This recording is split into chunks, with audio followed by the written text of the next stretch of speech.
Hi everybody, welcome to part 2 of my blog, which is about the harassment I received for this blog.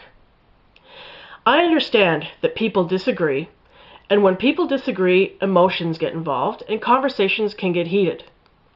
But what happened here truly alarmed and disgusted me. I saw the worst of human nature unfold right before my eyes. As I said yesterday, I received both positive and negative feedback for this blog. Some of the negative feedback was beyond negative. It was hateful, malicious, and incredibly ugly. I ended up quitting one of the groups I belonged to on Facebook because of the unrelenting barrage of negative comments. It wasn't the first time that happened to me there. This particular group has a reputation for its radical and extremist views. I know of at least one other person who they publicly harassed after a Facebook disagreement. One of their favorite tactics is to enlist group members who have access to your Facebook page to report back on anything you may have said regarding them, kind of like the informant network we all remember from high school, and then flaunt it in your face by quoting you as if to say, yeah, we got you. These are grown and supposedly educated women who function at the psychological level of conspiratorial 14-year-olds. I was called a misogynist. Someone also said that it wasn't a stretch to infer by my words that I was saying women who dress provocatively deserve to be raped. While there are perfectly reasonable people in this group as well, it is pretty much run by the aggressive radicals who regularly post there. It is not a group interested in honest discussion and an exchange of ideas. It's a group where if you don't toe the line and agree with their views, you will be vociferously targeted and attacked, which is really funny because here is their group description from their Facebook page. This is a fat-positive community space to discuss fat-related topics, size acceptance, and talk about our personal experiences. Talk about our personal experiences, huh? What do you know? No topics are out of bounds. Only rules are no personal attacks. Oh my God, I have to stifle my laughter here. Actually, I believe that is the rule there. It is fine to talk about any fat essay-related projects you are doing or books you are writing, have written, etc. Sounds pretty warm and welcoming, doesn't it? Well, here's what I learned from being a member of this group. If you do not agree with the majority of posters in this group, and as I said, the dominant ones who regularly post there are radicals who seem to live within the confines of a multi-syllabic, dusty textbook, you will be attacked and targeted. They will surround you like a pack of wolves.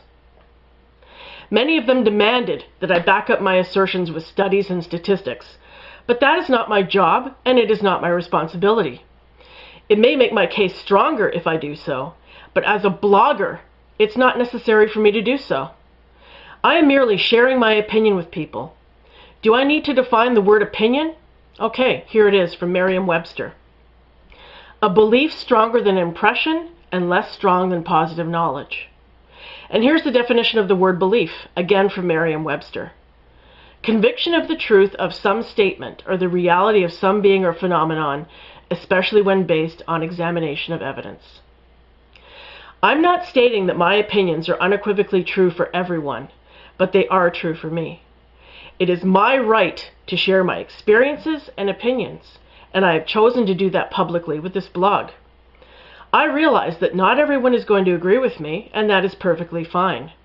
But just because you don't agree with me doesn't mean that I should be vilified. I choose to write these blogs and make these videos. You choose to read this blog and watch these videos. If what I say is so offensive to you, the solution is simple. Don't read the blog and don't watch the videos. Another very important point that has been missed so far is that there seems to be some confusion about what a blogger is and the responsibilities of a blogger to her readers. Let me define the word blog, again from Merriam-Webster. A website that contains an online personal journal with reflections, comments, and often hyperlinks provided by the writer. And here's another definition from Wikipedia. A blog is a personal journal published on the World Wide Web consisting of discrete entries or posts. Blogs are usually the work of a single individual. Many blogs provide commentary on a particular subject. Others function as more personal online diaries. The ability of readers to leave comments in an interactive format is an important part of many blogs. These definitions are crucial. Many people accuse me of acting like I'm an authority or academic on the subject of fat, and I have never purported to be such. I am an average fat woman sharing my opinions and experiences with other average fat women, and hoping that what I share on this blog will be helpful to other fat women.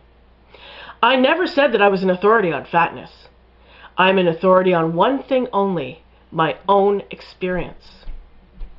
I started this blog because I believe that in my 47 years on this earth, I have acquired enough knowledge and insight about life as a fat woman to possibly benefit some other people.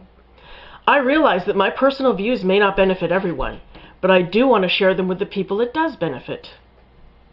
That's why I do this, to sincerely reach out and hopefully help people, encourage them, and make them feel like they're not alone. Life as a fat person is hard. I think it's important that we support and encourage each other, and my intent has never been to demean, degrade, insult, judge, shame, or ridicule anyone, except haters, of course. The radical group was not the only group where I encountered harassment. I was raked over the coals on another group page as well. One of the members emailed me to harass me, and I later discovered that she posted those private emails on the group page for everyone to see, which I believe is illegal.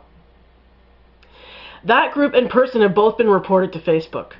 I'm not sure if anything will come of it, if they will be suspended or reprimanded, but I wasn't about to ignore it.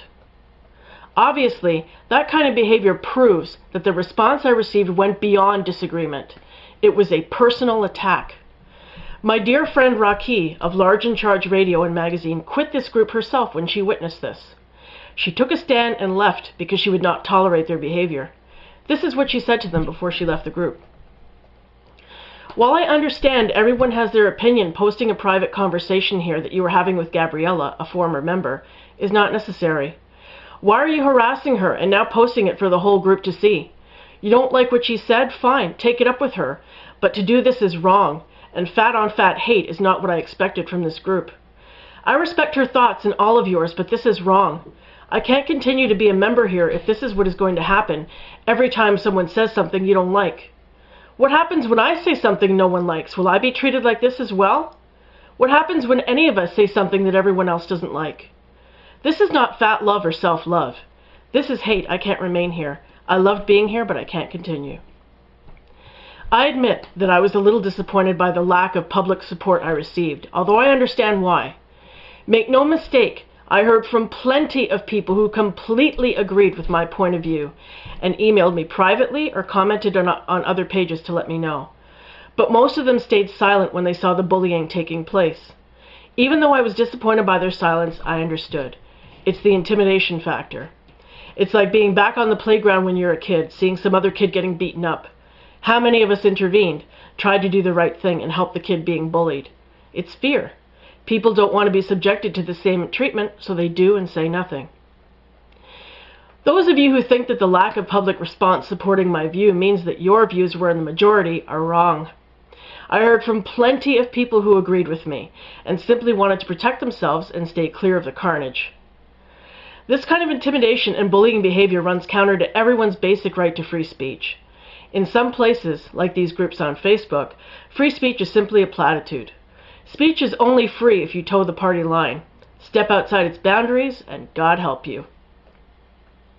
In closing, I want to let all of the bullies know that people like you have not and will not silence me. I seriously considered packing in my blog and quitting after this incident because I was so disgusted by the abuse I received. Here I was trying to help people, and this is what I got for it. But several people encouraged me and told me not to quit, and deep down I knew I never would. I'm a fighter. I always have been. I'm not a physical fighter, but I'm a psychological fighter. In my life, many people have tried to beat me down, intimidate me, and force me to acquiesce to their beliefs. To those people, thin and fat, I have said and I will continue to say, you wish. You don't have to agree with me. You don't have to like me. You don't have to read my blog and watch my videos. But you're completely deluded if you think that you can tell anyone how to think or what to believe. And you're also deluded if you think that you've stopped me. I remember a comment I got from a person in one of these groups on another occasion. She actually had the gall to say that she didn't consider me a writer. I found the arrogance and snobbishness of that hilarious. Because she didn't consider me a writer means I'm not a writer? I've got news for that woman. A writer is someone who writes. Period. You don't need any other qualifications than that. It helps if you write consistently, and since I've been writing since I was, like 12 years old, I guess that makes me pretty consistent.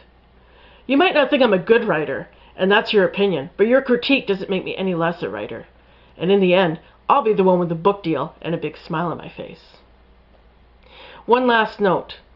Recently, I made another video called Women versus Women, Rivalry and Dynamics in the Fat Community. Maybe I had some kind of premonition when I made that video because the timing is pretty coincidental, and I urge all of you to go back and watch it. The link is below. What happened here is a textbook example of what I was talking about in that video, and it proves my point yet again. There is a certain portion of the fat community that is extremely cliquish and elitist, who believe that you need a degree in order to have a valid or legitimate opinion, and who believe that in order for your opinion to matter, it has to receive their blessing. Well, that is simply horseshit. Over and out.